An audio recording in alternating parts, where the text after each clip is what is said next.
Hey everybody, welcome back to the Jeff Gordon DeAgostini 1/8 scale model build. Last video we covered the nose and the hood, as you see there. Those are both complete. But for this video, I wanted to bring out this 1/24 scale diecast. This is Jeff Gordon's 1997 Daytona 500 winning car, and it's basically the car that we're going to be building throughout this entire process. So just as an image, I wanted to set that with the parts. Here we are adding stages 3, 4, and 5 to what we will be doing this week. So let's get into it. As you can see, I have opened everything and brought it all out, and we're going to start with the rear deck lid. I figured for this week I would go out of order as to how the booklets lay them out, since I actually don't have physical copies of them, and I would just start with what I knew from the first time we put some things together. So as you can see here, we're putting the hood pin, or in this case the deck lid pin plates, onto the surface of the back deck lid with these really tiny screws, and it works best if you screw the little screw into the plate before applying it to the surface of the deck lid, and then applying force and screwing in the deck lid plate all at once. Again, this is something that I did last week for the hood, and I already kind of knew what I was doing, so I wanted to start this week with this part. One big thing about the rear deck lid is that it has no decal sponsor on it. As you can see from the 1/24 scale model from the Daytona 500, is it had DuPont agricultural products. Nothing really out of the ordinary, but at the end, I will plan on putting a big decal on the back deck lid to match what ran on the real car. I have a decal printing company that I work with for my 1/24 scale cars, and I intend to make this 1/8 scale car as close to, I don't know, maybe the Daytona 500 or the show car as I can. Moving on to the hinges for the deck lid. These were a little bit difficult to put into place. It seemed like there was some overspray or a lot of paint in the holes for the alignment pins, but once you got past that and kind of pressed it into place, it was just as simple as screwing it in. Now, one thing I do want to state is I am using the screwdriver that DeAgostini provided for this model. So every screw that I've been able to put into this model so far, and that you guys will see in this video, I did use the screwdriver from DeAgostini to build it. So with the deck lid done, we'll take one last look. And of course on the back side, you can see that eventually there will be some tethers and some locking hinges supports that go into the bottom side of the deck lid, and for the top we'll put a decal on it eventually, but as you can see, we're going to be done with that for now. And again, going out of order, I wanted to move on to the steering wheel. Here we just had the steering wheel pad. I believe in real life it's foam, but the steering wheel is metal and the pad was hard plastic for this, so something a little bit different than what was in real life. You see the decals have the number 24, denoting Jeff Gordon's steering wheel, of course. They don't give me a ton of hope going forward that any extra decals or stickers, sponsors, logos that need to be on this car will be actually water slide decals. They're more than likely going to be stickers. However, what I will say about these stickers is they do seem to be pretty good quality. They are relatively thin and easy to work with, and they wrapped around the spokes of the steering wheel very nicely and adhered very good.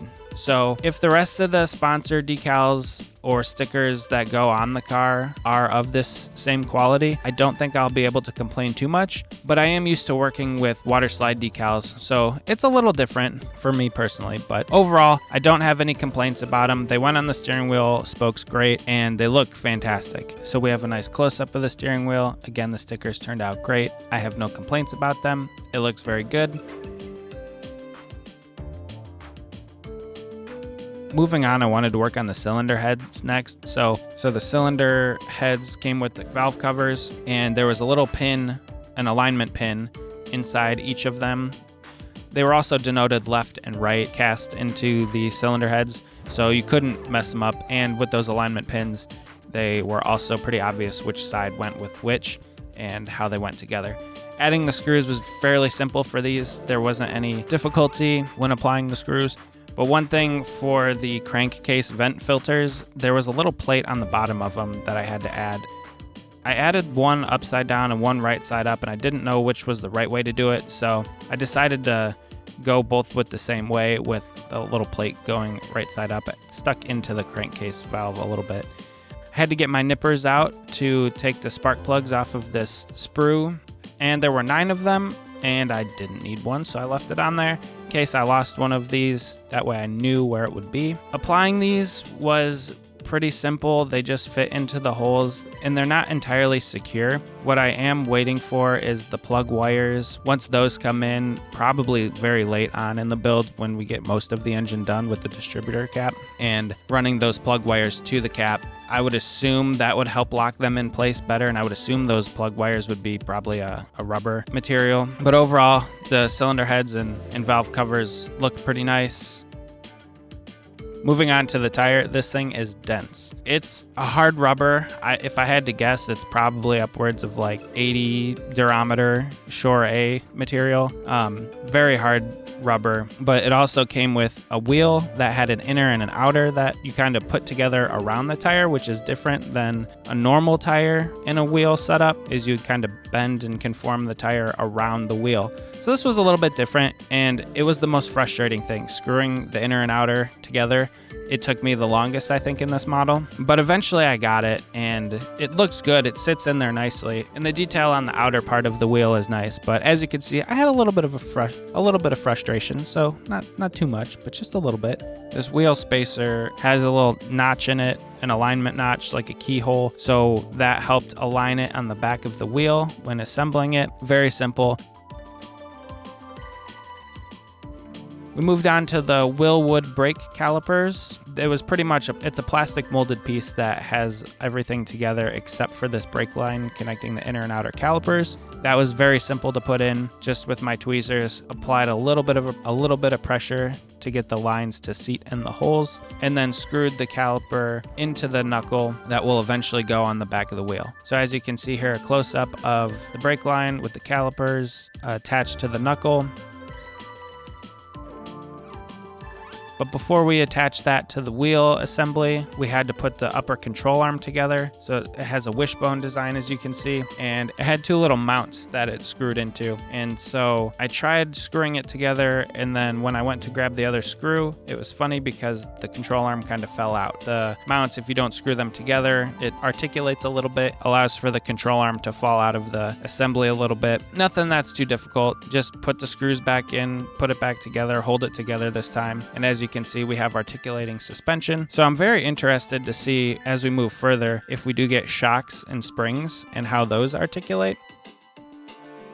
But for now, we'll wait. We'll move on to the brake rotor. It's a slotted rotor, as you can see. Kind of interesting that it comes in 2 pieces. Also with a keyhole notch in it for assembling in the proper position onto the knuckle, as well as the spacer on the wheel. But as you can see, as I rotate it, it's slotted for better cooling, because these brakes in the real cars get hot. So it's always more beneficial to have cooling in your brake rotors. So as we assemble that into the knuckle, we'll move on to the final assembly of the tire. And again, there's that keyhole, that notch that goes through the brake rotor, through that spacer, into the tire. And you assemble all of those pieces together for pretty much almost all of the left front wheel assembly. There's a little spacer that you have to put on the outside of the wheel, as you can see here. Very small. This basically acts as a washer to allow the wheel to rotate in position, so when you screw the screw in, it doesn't overclamp it and prevent motion. So as you can see, we rotate the knuckle on the wheel assembly. And the final step for this part of the build was adding the upper control arm to the top of the knuckle. There was just a simple screw that went in the top of it. Nothing that difficult. Again, this model is pretty well built. I'm very impressed so far with the way that DeAgostini kind of thought of everything. As you can see, we're going to have articulating suspension on this car. And finally, for the last piece of the wheel assembly, we have the wheel cap goes on over top of that screw, which is a little bit different than what a real car would be, but overall it looks great. Like I've said before, this model is very well thought out for the most part. I haven't had any issues with it, and assembling everything together has gone pretty smoothly so far. I just wanted to say thank you guys so much as we clean up the mat here. Thank you all for sticking around for this second video. The third box has already shipped out, and I am very excited. So keep your eyes peeled for that. It'll be coming up here in the next couple of weeks. I'm gonna try to do a better job of getting the videos out as quickly as I can once I have the boxes. I'm still pretty new to this whole editing process and filming, but so far I've been enjoying it and I've been having a ton of fun doing it. I just wanted to say thank you all for joining, subscribing, liking, commenting. I really appreciate it, and I look forward to building the rest of this model with you guys. Until next time, we'll talk to you later. Bye, everyone.